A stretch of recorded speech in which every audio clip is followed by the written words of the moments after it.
What's up, YouTube and vinyl community? This is a video submission for Dylan from Noble Records 7,000 subscribers contest. And I wanted to put my video in and answer his 7 questions. I'll try and be brief here. I know he's gonna have a ton of videos with 7,000 subscribers to watch.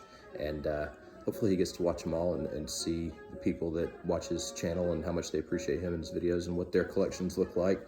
But again, I'll try and be brief here. So to start us off, while we do the video, I've got this super clean copy of Lee Morgan's The Sidewinder playing.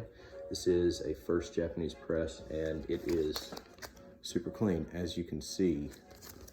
The Sidewinder. Great album.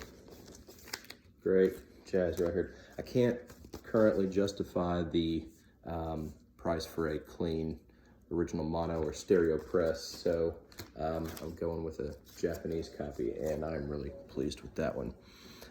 So first question: best vinyl finds, best records found. And the ones I'm going to show you here are records that I did find out in the wild. I've got records that I think are probably nearer and dearer to my heart, records that are definitely worth more money, and records that probably have a more permanent spot in my collection. But these 3 here that I'm going to show you, I did find out in the wild, paid really low prices for compared to what they might be worth now.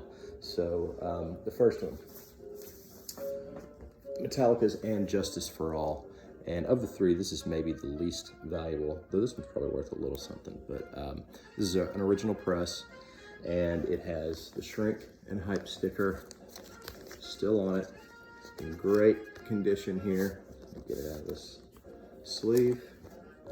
And as you can see, super clean in the shrink, original hype sticker, and Justice for All.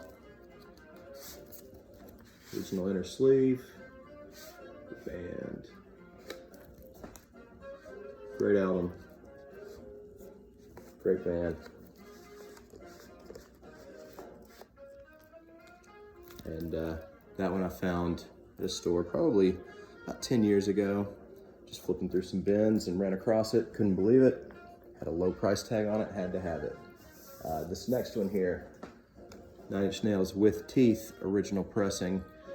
Some of y'all may have seen this one on Discogs and watched it go up over the years. I was shocked with how high this one has gone compared to some of the other 9 Inch Nails albums that I have. But that's, like I say, an original press, super clean. I bought it brand new. Found it in the store probably a year, I would say probably a year after the record came out. And I was pretty shocked, honestly, that I found it in this record store, that it was still sitting there. With a new and not an inflated, at the time, price tag on it. But that was a really cool find. And then this one here, again, at the same record store, probably in a similar era to when I bought that With Teeth. This is the Mars Volta's Francis the Mute. And this one's worth a good bit, I'm pretty sure. I check it out every now and again on Discogs, and it jumps around some, but it's a pretty valuable record. And this is the original pressing. This has got the etched 4th side on the 2 LPs there. So really, really cool album, cool band. I don't listen to this as much as I used to. My tastes have just changed in recent years, but definitely respect those guys. Definitely dig that band. And that's a really cool release from them. So Francis Mute, original pressing. Best song ever written. That's a tough one. Super subjective, obviously. One of my favorite songs of all time, and one that I definitely think is one of the best songs ever written, is Neil Young's Don't Let It Bring You Down. And I actually came to that song hearing it by Annie Lennox on the American Beauty soundtrack from the late 90s. Great movie. Her version of the song is beautiful. It's really well done. And, you know, I obviously shortly after hearing that one, went to check out Neil's, and just a great, great song. He's a masterful songwriter, and that's no exception in his canon there. And then a more modern song that I think is one of the best songs ever written, and this is kind of a replacement for another one of my favorite and best songs ever written to me, is Jason Isbell's Outfit that he recorded with the Drive-By Truckers when he was still in that band. And I just think that's a fantastic song. For me, it kind of, in a way, replaces Lynyrd Skynyrd's Simple Man as one of those kind of all-time classic advice songs. You know, it's a song that's being told in the perspective of a father to his son, and it's like, you know, hey, listen to what I've got to say, and you'll be okay. And I love the feel of that song, the advice that's being given in it. And Jason Isbell is just a rare talent, fantastic songwriter, and that song really showcases his abilities in that way. So how do I keep track of my records? Very simple, Discogs. My records on the shelf back here behind us, and I've got a few that are scattered about as I listen to them and arrange some. I keep them in alphabetical order, but for the most part, Discogs. When I'm out shopping, I've got my phone and my Discogs library with me, and I use it to make sure that I don't buy duplicates, and also to determine, you know, what pressings I'm finding out in the wild, and what, you know, value of them is, and whether or not I'm finding good deals. And I just think Discogs is a indispensable utility that anybody in the vinyl community should use. Everybody in the vinyl community should use. It's easy to use, just a great piece of software there. Records that I would never sell. Question number 4. Let's see here. Okay, this first one. A lot of y'all will probably know what this is, so I can get hold of it. Tools Anima original pressing on the Zoo BMG label. You can see right there. Great album. A lot of people think it's their best. I think it's, if not their best, maybe their second best, or tied with Lateralis, but great album by a great and super popular band. So obviously this, you know, great record to have in the collection. These are hard to come by, especially for anything reasonable nowadays, price-wise. I got this one probably 11 or 12 years ago, right about the time I started collecting records, and I paid some money for it, but nowhere near what it's worth nowadays. And so happy to have this one in my collection, and I'll probably never sell it, because what I would have to pay to get another copy for it, I would probably not pay. So the other one, this one I found more recently, but this is Bill Evans' Sunday at the Village Vanguard. This one here is a pretty clean second or third pressing on the Turquoise Riverside label, and I love this record. It might be a little cliche, but piano jazz is one of my favorite styles of jazz, and this is just right up there at the pinnacle of piano jazz, if you ask me. So this is, you know, I'd love to have a mono or a stereo copy, and hopefully one day I will have one in really good condition. I wouldn't mind paying good money for one of those if I run across the right deal, but I probably wouldn't even get rid of this one at that point. I love this record that much, and you know, this is one that I'd happily have duplicates of on, you know, various labels and various pressings, and just play them all. Love it. Bill Evans, Sunday at the Village Vanguard. Favorite documentary. So I did, like a few other people who submitted some videos here, recently just go and watch the one that Dylan recommended, the Tower Records documentary. Fantastic documentary. Didn't know a lot of the stuff in that story, and how some of that panned out for the people involved with Tower Records, and it's just both a heartbreaking but just an amazing story about a really cool company, and, you know, somebody that really in a lot of ways paved the way and kind of made up some of the rules for this hobby and this game that we all love to be involved in and play so much now. So that one's a great documentary. I also love the Searching for Sugar Man documentary. I love that story. I think that's so cool, you know, that guy's life, and to have been so obscure for so long, and he himself had no idea the notoriety that he had in a certain part of the world, and the you know, effectiveness his music had on a certain group of people, and I think that's a great story. And then lastly, the Pink Floyd Wish You Were Here documentary about the writing and recording process of that album.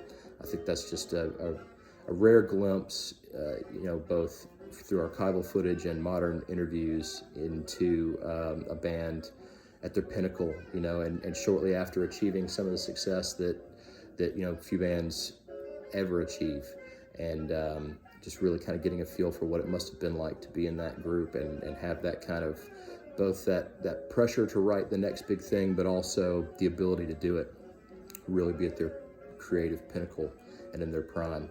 So great documentary about that album, and one of my favorite bands. So favorite gifts I've ever gotten, question number 6 here. Record gifts I've ever gotten. The first one I'll show you is probably the first record I was ever gifted. And this was given to me shortly after I started collecting records in 2007. This is Porcupine Tree's Fear of a Blank Planet. This is a, if I remember right, yeah, 2007 release. One of my favorite bands, one of their best albums for sure. Fantastic album. I love Steven Wilson. I love everything that he does, both solo and collaboratively with other artists, but Porcupine Tree, I mean, come on. Just one of his best projects for sure, and one of the best albums by them. This is a super limited release that was put out the year this record came out, and this probably falls into that category too of never sell as well as best gift. So Fear of a Blank Planet, Porcupine Tree. And then this one was given to me just a couple weeks ago for my birthday by my wife. This is the MoFi Ultra Disc One Step Thelonious Monk Quartet Monk's Dream. Great piano jazz record, and just I don't know if there's a better format to have it on than the Ultra Disc One Step. Just sounds phenomenal. Packaging is unbelievable, super well thought out. All the Ultra Disc One Steps are, they're a little pricey, but I mean, if what we're seeing online and Discogs and things like that is any indicator, they're a good investment, given the price that you pay for them. But more so than that, the listening experience and the packaging, the artwork, things that you get with them is awesome. Just a really well thought out product from MoFi. Love that. And then the last question, number 7, vinyl listening, record listening ritual.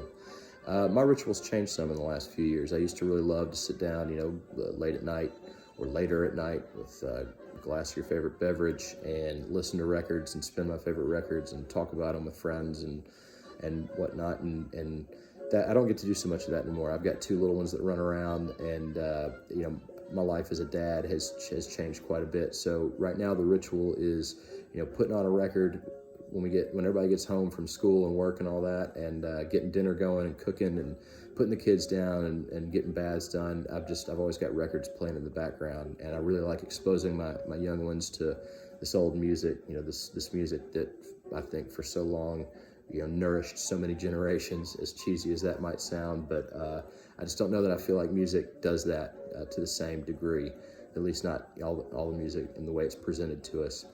It's being put out nowadays. So if anything, I'm trying to do the old man thing and impart a little wisdom to my young ones. So that's my ritual for now, and I'm sure that'll change, as they grow and I get more time on my hands. But that's another thing I love about the rituals, that it's always changing, and hopefully yours is too, because there shouldn't ever be one way you enjoy music. You should enjoy it in all aspects of your life. So anyway, that's my video submission. Dylan, congratulations on 7,000 subscribers, man. That's huge. You have a great channel. You put out great videos. Your store looks awesome. I wish I lived closer so I could come and shop it. Your knack for finding great vinyl and collections is, just second to none, it seems like. I don't know how you do it. I wish I could do it. But again, I love watching your channel. I wish you all the luck in the future, man. And hey, next time you got a contest, I'll be happy to put another video. So, all right, thanks guys. Good chatting with you.